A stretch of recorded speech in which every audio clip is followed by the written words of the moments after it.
La plupart des gens croient que les bacs ne sont pas des êtres humains.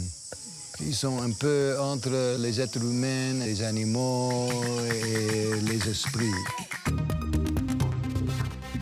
Les Bahaka, qu'on appelait autrefois les pygmées, étaient les rois de la forêt. Mais aujourd'hui, les braconniers et les sociétés forestières sont en train de détruire leur mode de vie traditionnel.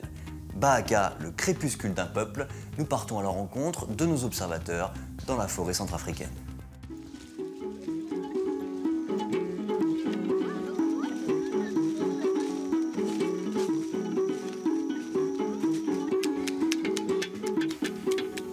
Je viens en forêt parce que ça, c'est vraiment ma vie. Donc, ma vie dépend toujours de la forêt.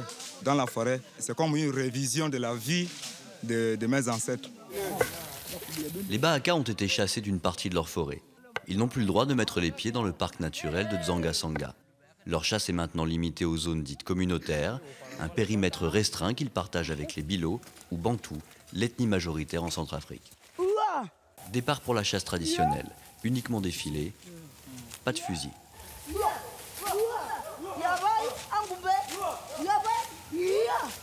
S'il n'y a pas de gibier, les gens vont quitter cet endroit, le lieu, aller chercher encore un autre endroit.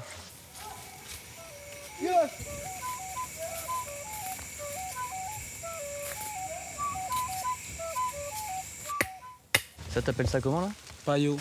Payo. Oui, ça c'est notre arachide sauvage. C'est riche en vitamines. Très riche même. Ça se mange ça? Oui, c'est mangé. Je prends comme ça, je peux même manger le feuille.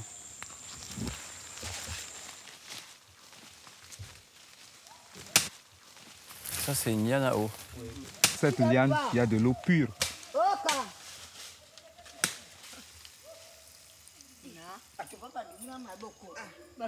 Elle est très bonne. Oui. Très bonne. Très bonne. Ouais. Vous pouvez même goûter. Jean-Gaston, donc il y avait un porc-épic mais on l'a raté là. Oui, Comment ça se fait qu'il y a moins de gibier? parce qu'il y a trop de braconnage dans la zone de chasse communautaire, quoi. C'est qui ces braconniers? C'est des Bahaka? Des bilots, C'est pour manger eux ou c'est pour vendre? c'est pour vendre. Les Bahaka aussi participent à des activités de braconnage à cause de la pauvreté aussi, mais ce n'est pas avec leurs propres armes. Les armes appartiennent au bilot. Lui, il exerce cette activité en qualité de chasseur.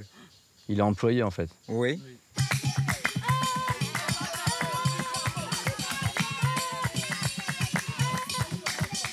Ce soir, pas de viande au menu. Le groupe se contentera de manioc acheté au village et de feuilles récoltées dans la journée. Après le repas, les Bahaka chantent et dansent. On implore les esprits de la forêt d'être plus cléments le lendemain et on dit en chantant ce qu'on n'ose jamais dire tout haut. Donc la première chanson était que les propriétaires de la forêt, c'est nous. La forêt n'appartient pas aux bilots. La forêt, c'est pour les Bahaka.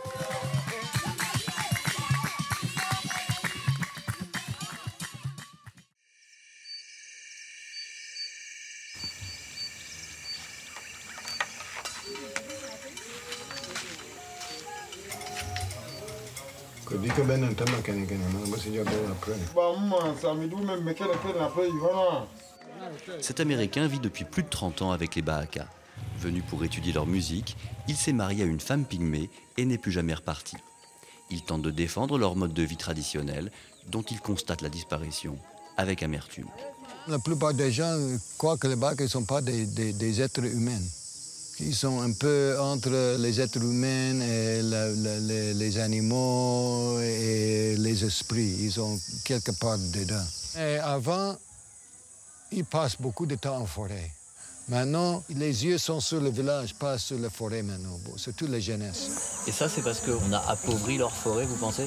Moi, je crois parce que c'est passé à le même temps. Quand je rentre en forêt maintenant, comme je connais comment c'était avant, je suis triste. Avant, on écoute, l'air comme ça, on écoute les singes. Ici, on peut écouter les singes, mais maintenant, on n'écoute pas. Et si on écoute les singes ici 2 jours dans le soir, maintenant, le 3e jour, on écoute, bah, il y a le fusil, bon. Maintenant, il n'y a plus de singes. Donc vous avez l'impression que le programme de protection de la nature qui est mis en place par le WWF et par le gouvernement, il s'attaque au Bahaka, mais il ne faut rien contre le braconnage. Oui, il fait trop attention avec le Bahaka. Mais ce n'est pas le Bahaka qui tue beaucoup des animaux. C'est les gens, on appelle les bilots, dans la forêt avec les fusils. Les Bahaka, ils ont ici fait leur chasse traditionnelle depuis des siècles. Et il y a toujours beaucoup d'animaux. Les braconniers ne sont pas la seule menace pour la forêt. Plusieurs sociétés forestières ont passé des accords avec l'État centrafricain pour exploiter le bois rare. Richard a réuni les siens pour leur parler de la Sinfocam, une société chinoise qui vient de s'installer sur leur terre. Qu'est-ce que la Sinfocam a fait pour vous? Ceux qui travaillent dans la société Sinfocam, ce sont les proches de Cordo, commençant de Bangui, Bambari, en allant, etc. On abandonne. Du coordinateur. Oui, du coordinateur, c'est ça l'abrégement. On abandonne les natifs de ce village. Ils font des réunions, ils nous donnent des dates précises. Et maintenant, quand il arrive à cette date qu'ils ont prévue, négatif, il n'y a rien. L'emploi est la première préoccupation des villageois. Mais Richard veut leur parler d'une autre menace liée à l'exploitation forestière. Ils vont détruire la forêt. Là où nous avons nos réserves d'igname sauvage, est-ce que ça va repousser? Pour protéger les ressources de la communauté, Richard présente au Bahaka le travail d'une chercheuse britannique. La jeune femme a conçu une application qu'elle vient tester sur le terrain.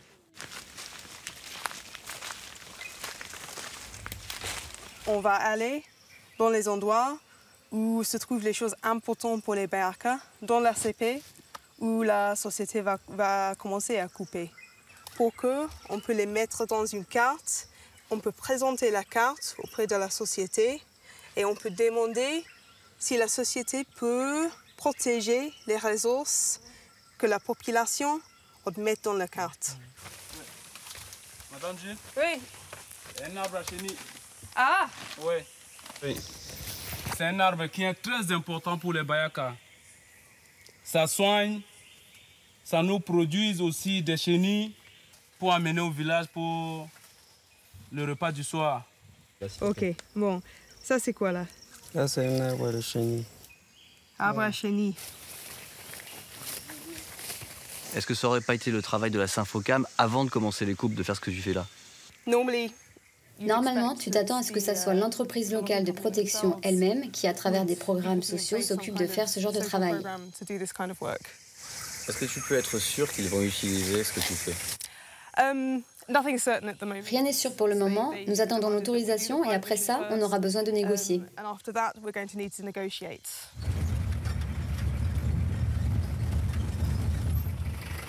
La société forestière va-t-elle prendre en compte les demandes des communautés?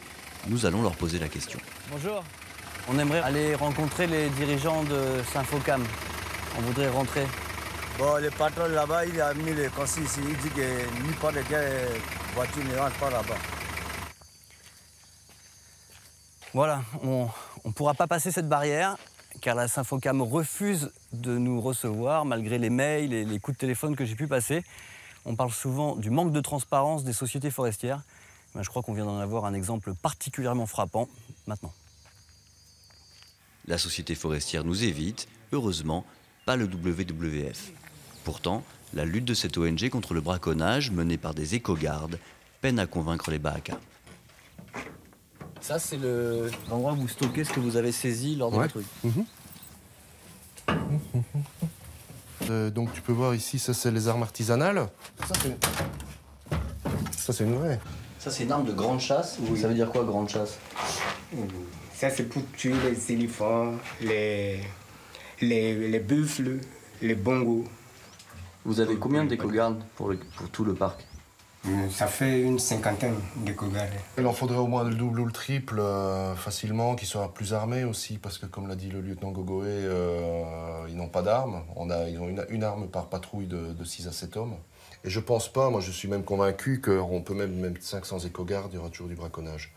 Ce qu'il faut, c'est taper plus haut, c'est taper vraiment au niveau des réseaux, c'est les gens qui organisent, c'est les gens qui écoulent. Voilà, est-ce qu'on n'arrive pas à la limite de la stratégie de conservation qui a été mise en place? Est-ce qu'il ne faudrait pas tout simplement un changement de stratégie? Je suis convaincu comme vous et qu'effectivement, que si on arrive justement à développer des moyens de subsistance au niveau des villages, normalement il y aurait une pression moins forte sur la faune sauvage. Développer les moyens de subsistance et pas uniquement réprimer, ce serait peut-être une meilleure stratégie. C'est d'ailleurs l'une des responsabilités de l'expert national mandaté par l'État centrafricain. Il est censé collecter des taxes touristiques pour ensuite monter des projets de développement, notamment en faveur des Bahaka. Nous, on a passé pas mal de temps sur le terrain à parler avec les gens. Et c'est vrai qu'une critique qui revenait souvent, c'est que, bon, il y a de l'argent qui est extrait des touristes, mais que cet argent ne revient pas dans les communautés. Donc, je peux dire très rapidement, de 2011 à 2015, ce qui est reversé à la population, les 40%, ça fait 16 millions. Et ce qui est plus ou moins regrettable, c'est la manière de gérer cet important argent. D'après lui, ce seraient donc les communautés qui auraient mal géré l'argent qui leur a été donné. On s'est aussi intéressé au rôle de la Sinfocam sur place. On a l'impression qu'il y a un peu un manque de concertation pour l'instant. Est-ce que vous pensez que le gouvernement centrafricain et vous-même, vous devriez pousser un peu la Sinfocam à créer cette concertation? Le permis pour Sinfocam, c'est le permis d'aménagement et permis d'exploitation. Ce permis a été attribué en 2014. Et 2014, notre site était en train de sortir de la crise. C'est justement cette crise-là qui a un peu perturbé le démarrage effectif de cette société. Maintenant, la réponse est toujours la même, il faut être patient. Mais les communautés en ont assez d'attendre pour qu'on les écoute. Alors elles ont créé Radio Djoku, une antenne locale montée avec le soutien de Planète Radio, un projet de Radio France Internationale. Ici, les Bahaka ont enfin un moyen de se faire entendre. Bonjour à tous, papa, maman et tous ceux qui écoutent l'émission Les Nouvelles de la Forêt. Dans une précédente émission, on a parlé de la vente de vos produits au marché. Si vous avez des champignons, de la coco, il serait bien que vous veniez les vendre directement. Nos femmes ont un peu honte. Mais effectivement, nous les hommes, on pourrait le faire. Moi-même, je pourrais venir vendre mon miel. Louis a pris 2 tables pour vous au marché, mais personne n'y va. Vous préférez que les gens abusent de vous? Qu'ils échangent votre gibier contre des cigarettes? Je confirme que les tables sont vides, vous avez les tables 11 et 12. Louis le confirme, chers auditeurs. Les Bahakas ont les tables 11 et 12 sur le marché.